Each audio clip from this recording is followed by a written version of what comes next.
E aí pessoal, bem-vindos ao Fazendo Diferença Podcast. Eu sou Pedro Mores e hoje nós estamos com um vídeo mais que especial, mas antes nós vamos falar um pouquinho dos nossos patrocinadores. Para começar, nós temos a Gabriela Costa, ela que é maquiadora profissional e artística, com curso de alta maquiagem de 1 e 2 pessoas, incrível.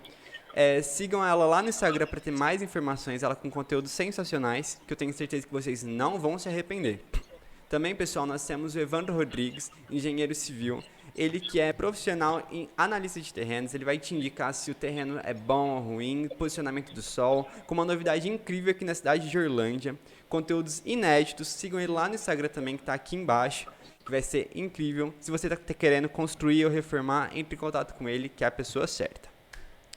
E hoje, pessoal, nós estamos com um convidado muito especial, ele que é meu xará, Pedro Deja, que nasceu no interior de Goiás, é médico, neurocirurgião, sócio fundador e diretor clínico do Instituto Paulistano de Neurocirurgia e Cirurgia da Coluna Vertebral desde 2003. Vai ter muita coisa para agregar. Eu queria que vocês recebessem ele com muito carinho. Seja muito bem-vindo, Pedro Deja. Olá, Pedro. Muito obrigado pelo convite. É um prazer estar aqui contigo. Pedro, para quem não te conhece, se apresenta pessoal, fala um pouquinho mais. Eu sei que eu comentei algumas coisas, mas tem sempre algo a mais para a gente acrescentar. Claro. Bom, eu sou pai do Alexandre e da Nicole. A Nicole tem 19 anos, o Ale tem 16, 17 agora, completados no dia 9 de junho. Eu sou neurocirurgião, médico formado pela Universidade Federal de Goiás. Eu fiz residência em Ribeirão Preto e vim para São Paulo fazer pós-graduação em neurocirurgia. Portanto, eu sou neurocirurgião com pós-graduação em neurocirurgia infantil. A neurocirurgia infantil é uma das áreas que para as quais eu me dediquei mais na minha vida, né? Crianças sempre foram o foco para mim. Eu acho que a fase da infância e da adolescência são momentos muito especiais na vida da gente. A gente vai discutir isso ao longo da nossa conversa. Portanto, eu vim para São Paulo para me dedicar a uma área cirúrgica que envolve problemas neurológicos em crianças e adolescentes. E hoje eu sou diretor do Instituto Paulistano de Neurocirurgia e Cirurgia da Coluna Vertebral. E isso já tem 20 anos, completados agora em abril de 2023. E a gente tem hoje mais de 10 mil casos operados, incluindo todos os diferentes tipos de doenças da coluna e do sistema nervoso central. E, Pedro, você já está na área há bastante tempo, né? Você falou que só do Instituto já são 20 anos. E como é que surgiu o interesse pela medicina? Como que você decidiu ser médico? Começou essa trajetória longa aí? Legal, Xará, vamos conversar sobre isso. Quando tinha meus 14, 15 anos, eu sou de uma cidade do interior de Goiás, que se chama Anápolis, que fica a 60 quilômetros de Goiânia, que é a capital do estado, né? E eu, sentado na rodoviária, esperando meu ônibus para voltar para Anápolis, no sábado de manhã, sentou do meu lado uma cigana. E ela pediu para ler a minha mão. E naquele momento eu descobri que eu ia ser médico. Foi através desse fato, né? E obviamente que depois disso eu fui dirigindo o meu interesse para medicina, para essa área, mas esse foi um fato decisivo assim, na minha vida. Foi a partir desse momento que eu entendi que eu ia ser médico. Mas você já tinha esse pensamento antes ou chegou Não, ali e você falou assim, cara, não, até que faz sentido? não, absolutamente, Pedro. Isso, até aquele momento, eu não sabia exatamente o que eu ia fazer da minha vida. Esse fato pitoresco, assim, vamos dizer, definiu o que eu ia fazer ao longo da minha vida. Então, foi a partir deste fato, numa manhã de sábado, sentado na rodoviária, esperando um ônibus para voltar para minha pequena cidade no interior do estado, uma cigana sentou ao meu lado, leu a minha mão e disse que eu ia ser médico. E eu persegui isso ao longo da minha vida toda. Bacana, cara. E aí você começou a pesquisar um pouco mais e decidiu a faculdade desde do princípio, ou você foi testando várias e foi a que deu certo, a que você fez? Não. Aquilo me dirigiu para o que eu queria. Então, a partir daquele fato, eu direcionei toda a minha vida para isso, por incrível que pareça, né? Então, eu persegui isso. Eu estava em Goiânia, que é a capital do estado de Goiás, e eu sabia o que eu queria a partir desse fato. E foi isso que me influenciou a entrar na faculdade de medicina. Eu entrei na faculdade de medicina com 17 anos, me formei médico com 23 anos e fui para Ribeirão Preto fazer residência médica em neurocirurgia. Eu me formei, então, neurocirurgião em Ribeirão Preto e em janeiro de 2000, me mudei para São Paulo, onde eu estou até hoje, e passei 3 anos na Escola Paulista de Medicina, fazendo pós-graduação, estrito sensu, né, mestrado, doutorado, em neurocirurgia, especialmente dirigido para neurocirurgia infantil. Então, tudo começou naquela manhã de sábado, lá na rodoviária de Goiânia, e hoje eu tenho 20 anos de Instituto Paulistano, mas quase 30 anos de formado, quase 30 anos dedicados à neurocirurgia, especialmente à neurocirurgia infantil. É claro que, dentro do espectro de problemas que a neurocirurgia impõe, eu não me dedico apenas à neurocirurgia infantil. A gente, hoje, lida com todos os problemas da coluna vertebral. Isso é legal de dizer aqui para quem está nos ouvindo. A neurocirurgia é uma especialidade médica muito ampla, que envolve uma série de doenças que envolvem a coluna e o cérebro. Então, eu poderia dizer, e acho que devo dizer isso para quem está nos ouvindo, a neurocirurgia ela é dividida em 7 grandes áreas, tá? Certo. A neurocirurgia infantil é uma dessas 7 grandes áreas. A gente tem, além da neurocirurgia infantil, a gente tem a neurocirurgia vascular, que trata das doenças vasculares do sistema nervoso central. A gente tem os tumores do sistema nervoso central. A gente tem as doenças da coluna, né? Por incrível que pareça, e pouca gente sabe disso, até colegas médicos costumam confundir um pouco isso, achando que as doenças da coluna vertebral são doenças tratadas apenas pelos ortopedistas, né? Porque envolve o osso, mas as doenças da coluna, elas são também doenças tratadas pela neurocirurgia. Além disso, a gente tem os traumas, né? O trauma, ele é uma especialidade dentro da neurocirurgia, que trata do traumatismo craniano, muito comum em acidentes automobilísticos, né? Sim. A gente tem a neurocirurgia dos nervos periféricos e a gente tem uma última especialidade dentro dessas 7 que eu mencionei, que é a neurocirurgia funcional. Então, Pedro, a neurocirurgia ela é uma área da medicina muito ampla, que trata de muitos problemas, tá? Muitos neurocirurgiões se dedicam a uma dessas áreas que eu mencionei aqui.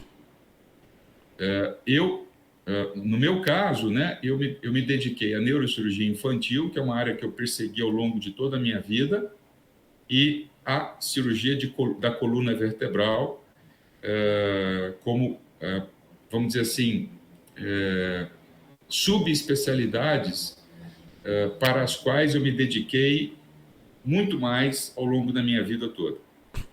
E esse lance que você falou da coluna vertebral, né, que pode ser feito tanto por um neurocirurgião quanto por um ortopedista, foi uma curiosidade bem grande que eu vi quando eu estava estudando para essa pauta de hoje. Eu falei assim, cara, eu não sabia disso. E realmente, quando eu estava pesquisando, eu falei assim, que legal isso. Porque é uma coisa que a gente não sabe. Porque a medicina é muito vasta, né? Tem muita coisa que é difícil até ser. Até quem tá na área saber de tudo, claro. E ninguém nunca sabe de tudo. Mas foi Com uma certeza. curiosidade bem bacana que eu vi, assim, eu tinha me atentado a esse detalhe mesmo. Quando você estava falando, eu me recordei, digamos assim. E, Pedro, na medicina, como a gente falou, tem diversas áreas que você pode seguir, né? Você escolheu a neurocirurgia e a neurocirurgia infantil. Como é que foi escolher para você desde o início ali, quando você começou a estudar? Já começou a sentir uma paixão por isso, se interessar mais por essa área? Ou teve alguma outra que você cogitou também e depois acabou decidindo a neurocirurgia? Como é que foi? Legal essa pergunta, Pedro. Bom, eu sou filho de uma família, e isso é legal de dizer, eu sou filho de uma família cujo pai era uma pessoa extremamente prepotente, e eu, infelizmente, tive dois irmãos, um mais velho e um mais novo, que acabaram tendo sequelas importantes dessa educação baseada muito na arrogância, na prepotência de um pai muito arbitrário, muito pouco interessado em entender os problemas que nós, quando criança e quando adolescentes, tínhamos e nunca discutimos com ele. A educação infantil hoje é uma coisa muito diferente, né? Eu acabei, com os meus dois filhos, eu tenho muito orgulho de dizer isso, eu acabei dando um significado diferente para a educação infantil, porque eu tive dois filhos maravilhosos e com os quais eu tenho uma relação absolutamente visceral. Que massa. Eu sempre acreditei que o que acontece durante a infância e a adolescência define quem nós somos na vida adulta, tá? Então eu sempre tratei com muito cuidado, a partir da experiência negativa que eu tive na minha infância e na minha adolescência, eu tratei sempre com muito cuidado a educação dos meus filhos. Eu dei um novo significado à educação dos meus filhos. Eu sempre acreditei, por exemplo, que um pai e uma mãe, ao falar com seus filhos, a relação nunca pode ser uma relação vertical, uma relação de cima para baixo. Eu sempre, ao repreender os meus filhos, eu me abaixava e falava com eles, olhando nos olhos, mas não de cima para baixo, numa relação vertical, e sim numa relação horizontal, onde eles pudessem me entender.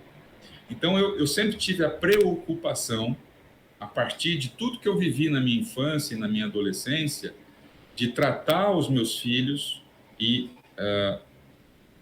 de entender a educação da criança e do adolescente a partir de uma relação harmônica, de uma relação sincera, de uma relação de vida que valorizasse o sentimento da criança.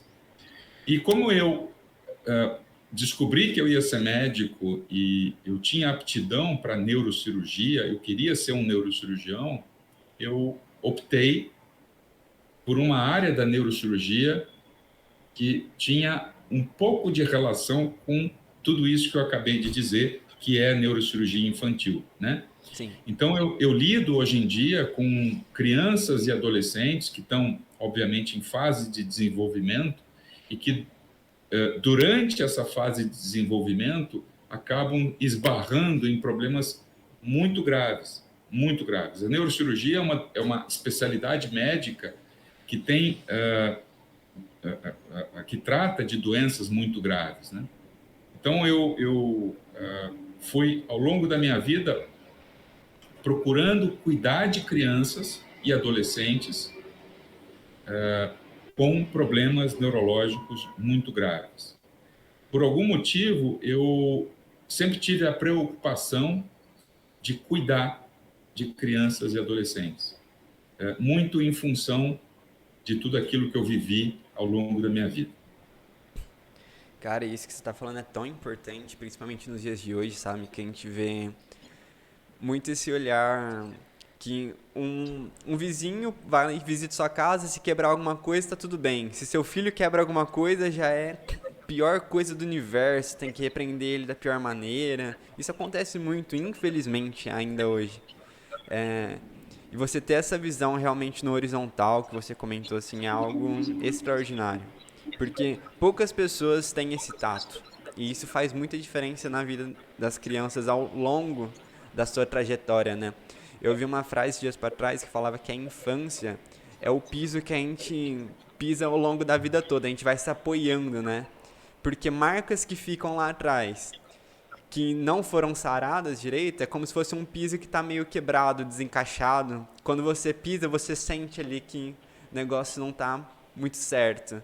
E é uma analogia interessante demais, porque é real. Quando a gente vê alguma área que não foi bem resolvida com a gente na infância, e você se depara com isso quando adulto, você consegue sentir esses resquícios, né? Se você não cura. E essa visão é extraordinária. A gente precisa levar isso a mais, entendeu? Realmente. Qual que é a tua área de atuação, Pedro? Eu Você... atualmente estou com duas coisas, na verdade, né? Relacionadas, mas tem suas diferenças. Eu sou programador de formação, sou formado em análise e desenvolvimento de sistemas aqui em Ribeirão Preto, inclusive, e estou trabalhando como Eu desenvolvedor. morei aí eu morei aí 5 anos. Eu moro aqui do ladinho, em Orlândia, 50 quilômetros de Aham, Ribeirão Preto. aham.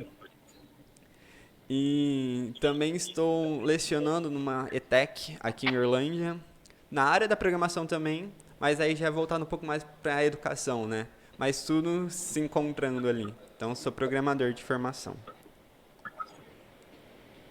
Legal. Bom, essa questão da infância, Pedro, é tão importante para mim, e isso norteou toda a minha vida, né? Até aqui eu estou com 52 anos,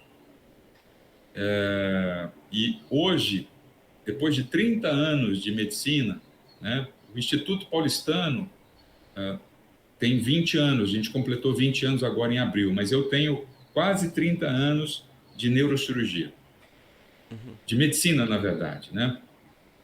E uma das coisas com as quais o neurocirurgião lida todos os dias é a dor.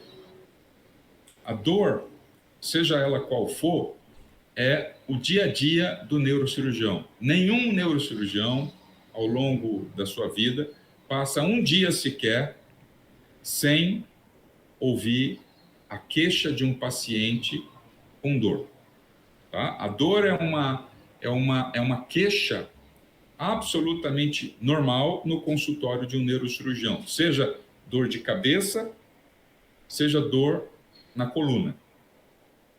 Então, a dor é um fenômeno com o qual a gente lida todos os dias. Todos os dias.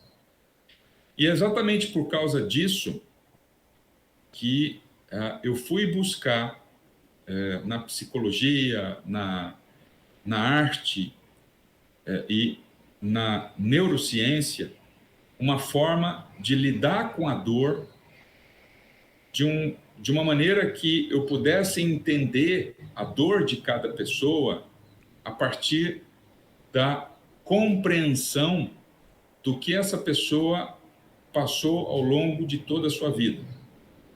Então, eu vou introduzir aqui para a nossa conversa e para quem está nos ouvindo, né, a ideia de que a dor que a gente sente, a dor física, seja ela na cabeça, seja ela na coluna, e quando eu digo coluna, eu estou me referindo à coluna cervical, principalmente, que é a parte da coluna que está no nosso pescoço, e a coluna lombar, né? Eu vou dizer para quem está nos ouvindo que a dor, seja ela onde for, ela está muito ligada aos nossos processos de rejeição. E quando eu digo rejeição, Pedro, eu estou me referindo a várias coisas. Que idade você tem, Pedro? 21 anos atualmente. 21 anos. Você é muito novo. Você tem muita lenha para queimar ainda, mas quando eu me refiro ao termo rejeição, eu estou me referindo, por exemplo, ao cuidado parental insuficiente. Eu estou me referindo à negligência materna ou paterna. Eu estou me referindo ao bullying. Eu estou me referindo ao fim de uma relação amorosa. Eu estou me referindo ao assédio moral dentro de uma empresa. E, principalmente, eu estou me referindo ao abuso. Ao abuso, seja ele psicológico, seja ele físico. E ao pior de todos, nessa escala das rejeições, eu chamo tudo isso de rejeição, o pior de todos seria aquele abuso físico, entre os quais o pior de todos é o abuso sexual. Sim. Então, veja, entre todos os pacientes que eu avalio no meu dia a dia, Pedro, eu procuro entender se aquela dor, que é o principal sintoma que o paciente está me trazendo, ela está de alguma forma relacionada com esses vários tipos de rejeição. Uma pessoa que traz no seu histórico de vida vários e repetidos processos de rejeição é um candidato a um paciente que tem dor. Por quê?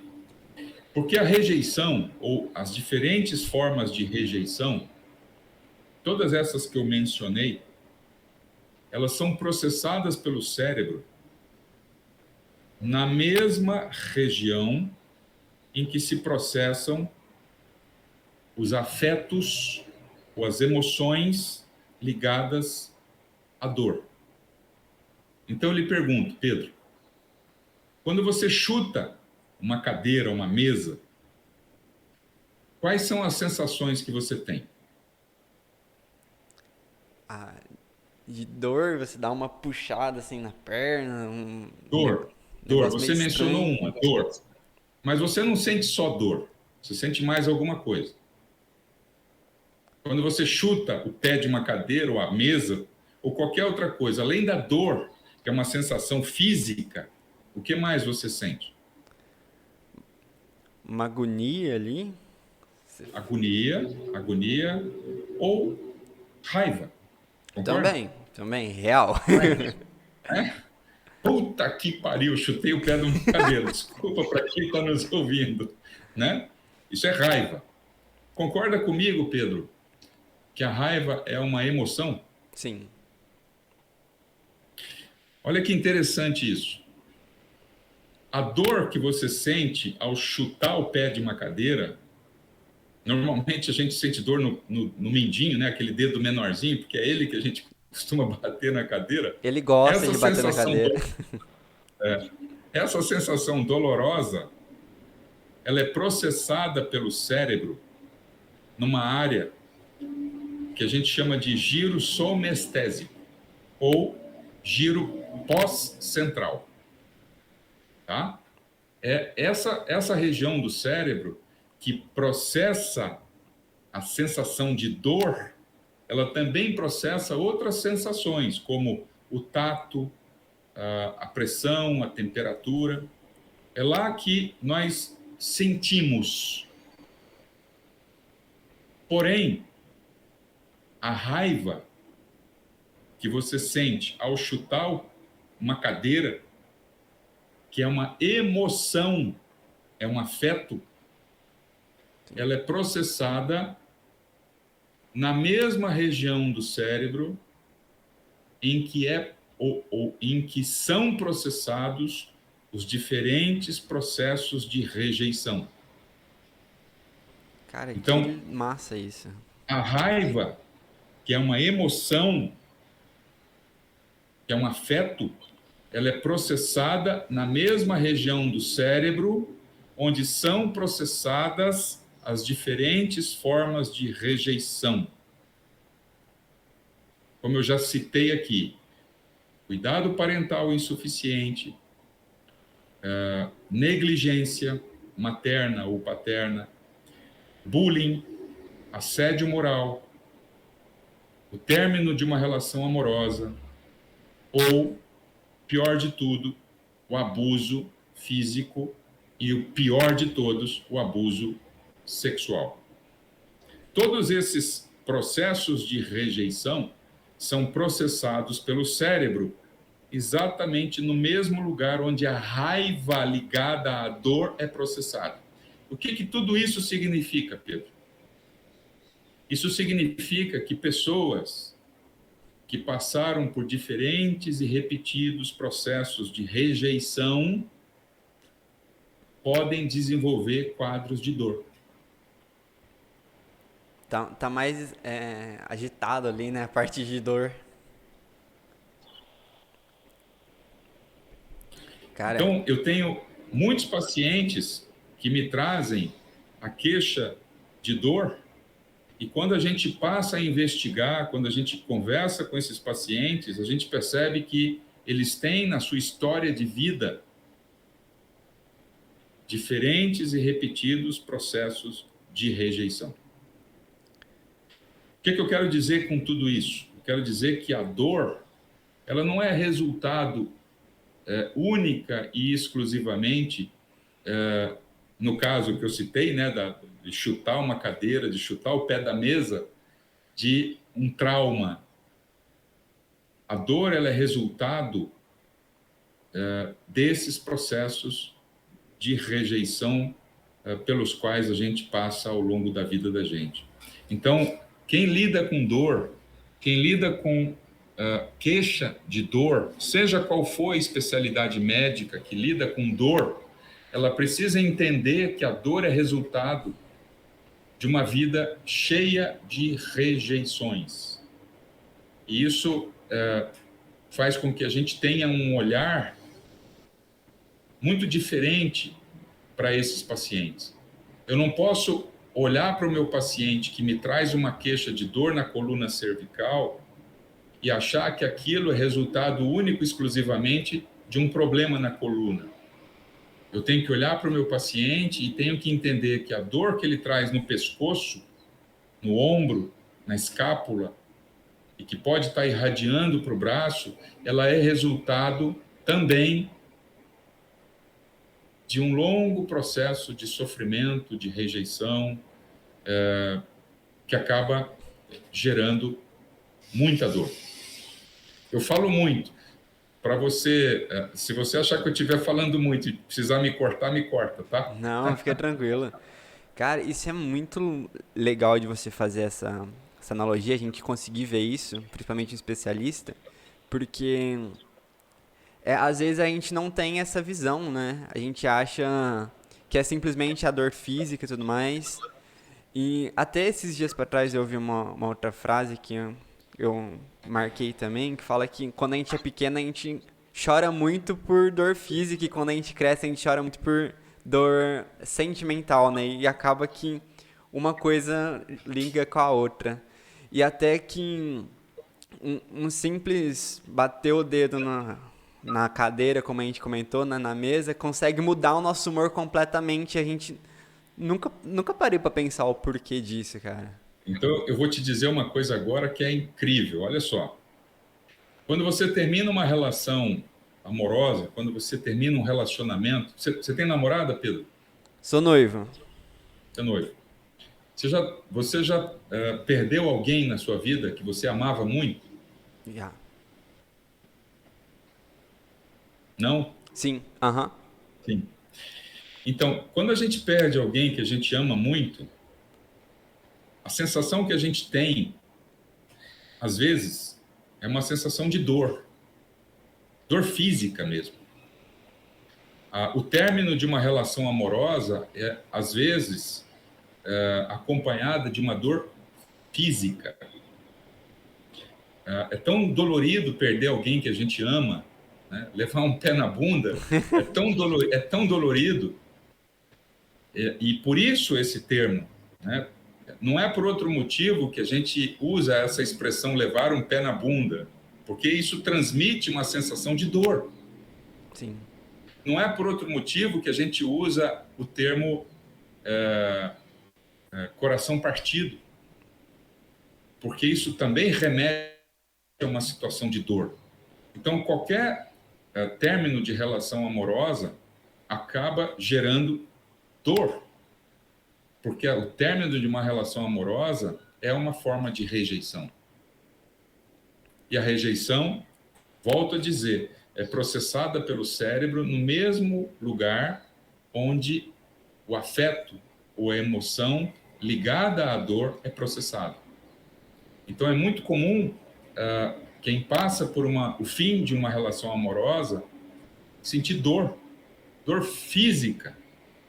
Algumas pessoas recomendam, inclusive, para quem está passando por uma situação como essa, tomar analgésicos, remédios para dor.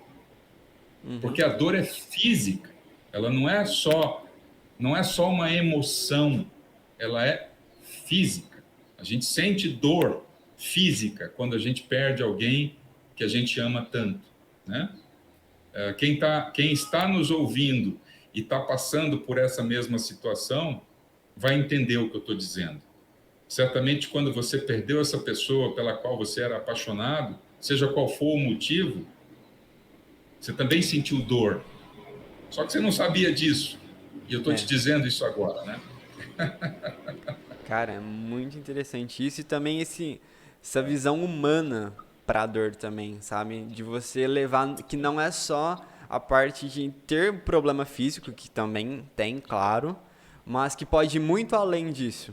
Pode partir para um fato emocional, essas perdas de relacionamentos, abusos, tudo que foi dito aqui. É muito interessante quanto que vai muito além de algo simples de estar inflamado.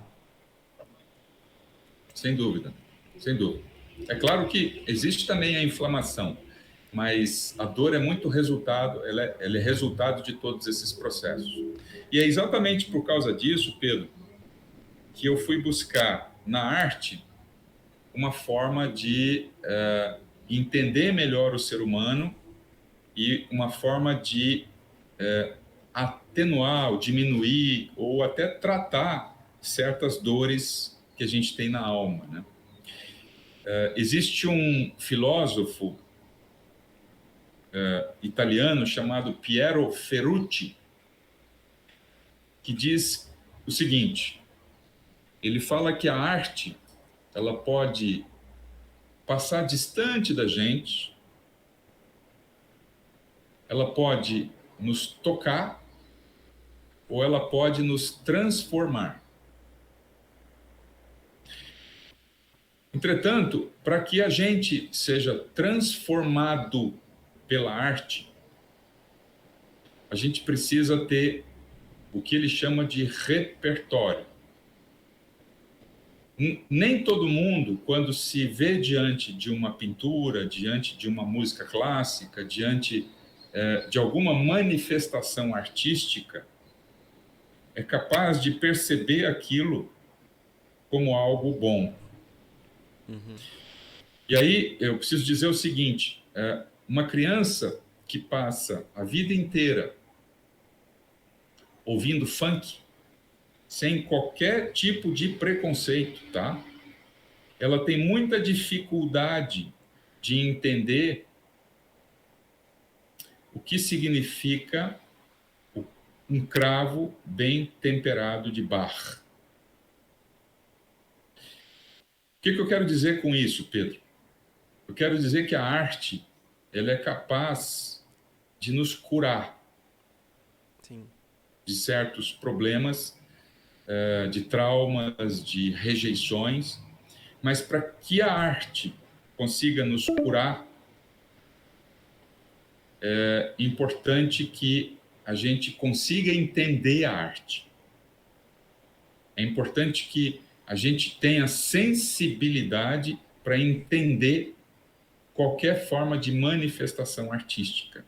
E é exatamente com base nisso que hoje, e eu posso te mandar isso se você quiser, existem diversos artigos científicos que mostram o quanto a arte é importante para a transformação em vários tipos de problemas, como, por exemplo, a doença de Alzheimer. A doença de Alzheimer é uma doença caracterizada por uma perda lenta e progressiva de várias funções cerebrais superiores, como a memória, como o raciocínio, como a vida de relação, como a lógica e muitas outras funções cerebrais superiores. O contato com a arte, o contato com a manifestação artística, ela é capaz de mudar esse quadro a ponto de pacientes com doença de Alzheimer passarem a ter uma melhora relacionada com a memória, com a lógica e com vários outros aspectos cognitivos. O que mostra que, de fato, a manifestação artística, seja ela qual for, é capaz de mudar os vários processos, e entre eles, os processos ligados à rejeição. Que massa, cara. Como que as coisas vão muito além do que a gente imagina, né? Exato. Então, eu tenho me dedicado muito, Pedro, ao estudo de quanto a arte é capaz de mudar o prognóstico de uma doença neurológica, o quanto a arte é capaz de mudar a evolução de uma doença neurológica, e entre elas eu acabei de citar aqui a doença de Alzheimer, mas existem muitas outras, tá? Como, por exemplo, uma síndrome chamada de síndrome do estresse pós-traumático. Pessoas que passaram por traumas neurológicos muito graves e que acabam tendo sequelas neurológicas disso, também podem se beneficiar muito do encontro, do contato com a manifestação artística. E, Pedro, esse interesse pela arte, esses estudos, começou quando? Você teve um momento seu com a arte, isso te despertou para isso, ou você leu isso em um artigo, o que te despertou para estudar mais? Essa é uma boa pergunta, Pedro. É uma boa pergunta. E eu espero que quem esteja nos ouvindo entenda que eu não estou aqui me referindo à arte como aquela arte acadêmica, sabe? A arte pura que está no academicismo. Eu estou me referindo a qualquer forma de manifestação artística, né? A arte, de fato, ela é capaz de transformar as nossas sensações, né? E essa visão relacionada à arte, ela apareceu na minha vida muito em função de tudo que aconteceu na minha infância e na minha adolescência. Eu busquei a arte como uma forma de, vamos dizer assim, de uma forma de me resgatar de um processo longo e dolorido de rejeição pelo qual eu também passei, né?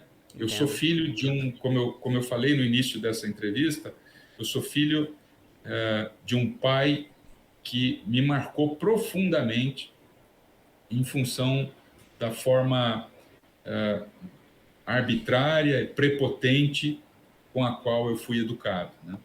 E eu busquei na arte uma forma de me resgatar, de buscar onde me segurar nesse mundo, onde muita gente acaba buscando a droga, muita gente acaba buscando o álcool, muita gente acaba buscando outras formas, né? Quanto isso é comum no mundo, né? Quanto isso é comum. Quem nunca passou por uma situação difícil na vida? É que no meu caso em especial, e a psicoterapia também tem muita relação com isso, no meu caso em especial, eu tentei ressignificar o meu sofrimento, dando a ele assim, toda essa energia negativa que eu tive a partir de uma educação arbitrária e prepotente. Eu ressignifiquei isso na forma de amor, na forma de ternura, de gentileza, né? Eu poderia ter educado os meus filhos, por exemplo, Pedro, com a referência que eu tinha, que era a referência do meu pai, né? Eu poderia ter sido um pai arbitrário, um pai prepotente, mas não. Eu entendi que ao educar os meus filhos, eu precisava ressignificar tudo isso. Eu precisava mudar o destino que eles teriam a partir de uma educação baseada na gentileza, na educação, na harmonia, né? na delicadeza, né? Então, eu tive sempre a preocupação de não transferir para os meus filhos aquilo que era a minha referência como filho de um pai prepotente e arbitrário, né?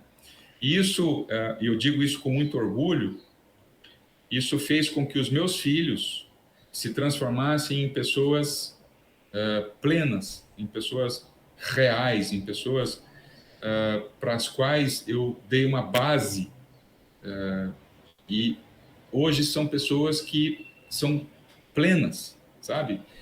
Sabem exatamente o que querem da vida, são felizes, não são pessoas fraturadas. É incrível, Pedro, como no consultório, ao avaliar pessoas que têm dor, a gente vê como as várias formas de rejeição vão fraturando as pessoas, Sim. vão quebrando as pessoas, entende? E vão transformando elas em pessoas inseguras, em pessoas imperfeitas, em pessoas carentes, em pessoas que não conseguem se relacionar com outras pessoas porque tem uma série de dependências físicas e emocionais causadas por uma educação repressora, difícil e recheada de rejeições. Eu costumo citar sempre nas minhas entrevistas, Pedro, o caso de uma paciente minha que eu apelidei de Jay, tá? A Jay, ela é uma paciente que passou por diferentes formas de rejeição ao longo da vida, e quando ela me procurou, a queixa principal dela era dor, obviamente. Mas não era uma dor localizada, ela não tinha uma dor única e exclusivamente no pescoço ou na coluna lombar. Ela tinha dor por todas as partes do corpo, era uma dor generalizada. E aí, avaliando a paciente, né, foi uma longa entrevista. Ao avaliar essa paciente, eu consegui tirar dela algumas informações. Por exemplo, quando criança, ela passou por 2 situações de abuso sexual. Uma pelo pai, que palpou a genitália dela de uma maneira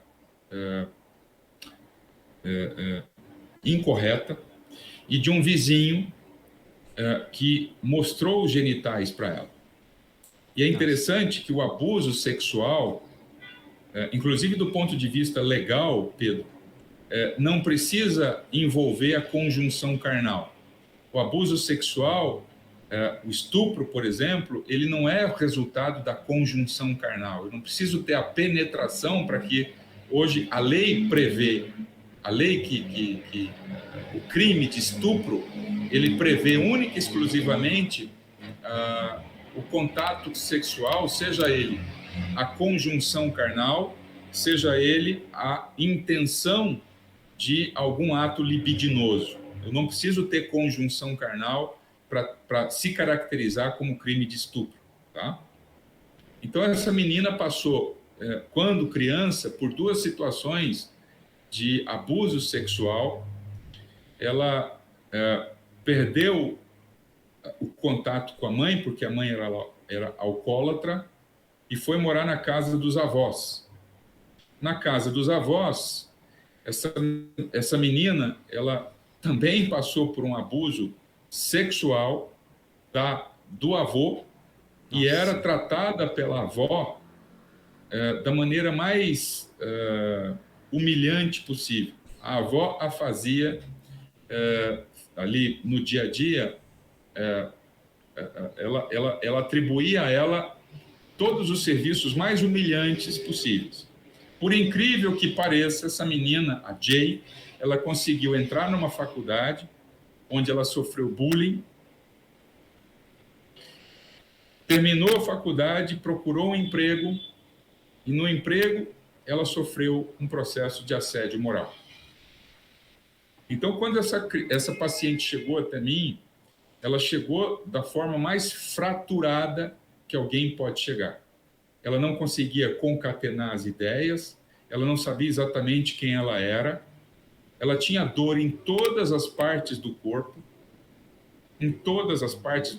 e essa é uma característica comum de uma doença chamada fibromialgia, em que a dor, ela anda pelo corpo. A dor, ela não é localizada na coluna cervical, ela não é localizada, ela anda pelo corpo. Então, essa paciente tinha dores terríveis pelo corpo e tinha uma dificuldade enorme de concatenar as ideias. Ela era confusa, as palavras saíam da boca dela de forma desorganizada. Sim. Então, você veja, Pedro, como que essas várias formas de rejeição ao longo da vida foram fraturando essa pessoa. Né? Ela foi se fraturando. E quando ela chegou até o meu consultório, se queixando de dor no pescoço, se eu considerasse aquela dor no pescoço como algo relacionado única e exclusivamente a um problema na coluna cervical, certamente eu ia errar. Como médico, eu não ia estar fazendo o meu papel, que era tentar oferecer para essa paciente algo que fosse um pouco melhor do que um simples analgésico, entende? Sim. Se o médico não compreender esses vários processos de rejeição e entender como isso faz com que a pessoa sofra ao longo da vida, ele vai errar. E vai errar muito ao longo da vida. Cara, então, é muito legal. Essa forma de ver... Desculpa, pode falar. Não, eu falei assim, é muito legal esse ponto de vista que você teve de tanto a quebra de maldição, entre aspas, né, vou usar essa palavra, da sua criação com seus filhos, né, que você poderia ter simplesmente replicado aquilo que recebeu, que muitas pessoas falam, né, que eu não sei amar, eu não sei dar amor, não sei dar carinho, não sei dar afeto, mas também não se esforça para aprender, e de você enxergar muito além de um sintoma físico e tentar descobrir, cavucar um pouquinho mais e realmente curar essa pessoa. Porque como pessoas feriram ela, você foi um ator de cura na vida dela, entendeu? Então, essa visão vai muito além, sabe? E é muito massa ouvir isso e entender o quanto que dores são mais profundas do que a gente pensa. Muito mais, Pedro. Muito mais. Então, Pedro, já vamos encaminhar para as perguntinhas finais. A gente sempre gosta de dizer que não tem resposta certa, vai ser apenas a visão do Pedro sobre essas perguntas que vai complementar todas que nós já tivemos. E para iniciar, Pedro, o que é amor para você? Então, o amor é uma construção, na minha opinião, diferente da paixão. O amor é a dedicação, é compreensão. Eu só consigo entender o amor dentro de um contexto em que você abre mão do que você quer em benefício de uma outra pessoa. Eu só consigo entender o amor assim, não consigo entender ele de outra maneira. Para mim, amor é uma construção diária com base na abnegação, na entrega para uma outra pessoa, seja a mulher da sua vida, sejam os seus filhos, seja um amigo, né? Para mim, o amor é uma construção, uma coisa que você vai construindo ao longo do dia, ao longo das semanas, dos meses e dos anos. Esse é o amor. E família, Pedro? Família, para mim, se resume a uma única palavra: tudo. Está Deus? definida a família. Deus é uma necessidade, né? Deus é uma busca diária. Eu te diria assim que Deus na minha vida, hoje, mais do que nunca, é absolutamente necessário.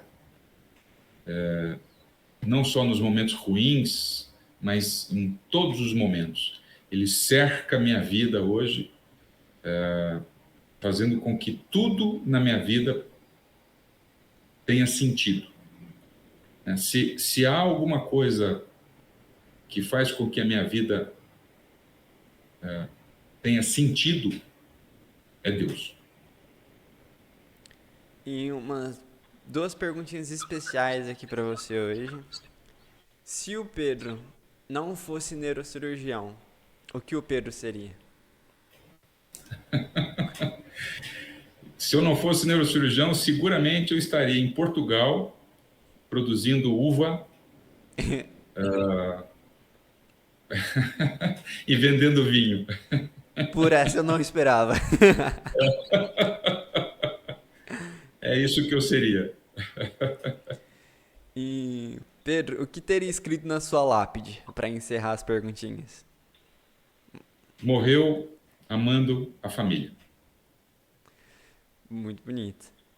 E, Pedro, a gente aqui sempre gosta de deixar uma mensagem que as pessoas elas podem ir além, sabe? Fazer a diferença vai muito além, tá nos detalhes, e que a gente pode viver nossa melhor versão, os nossos sonhos, desde que a gente tenha esse esforço, né, para alcançá-los. E eu queria que você deixasse uma mensagem, aquilo que tocar no seu coração para quem está nos acompanhando. Bom, eu acho que é importante que a gente ame as pessoas assim de uma maneira muito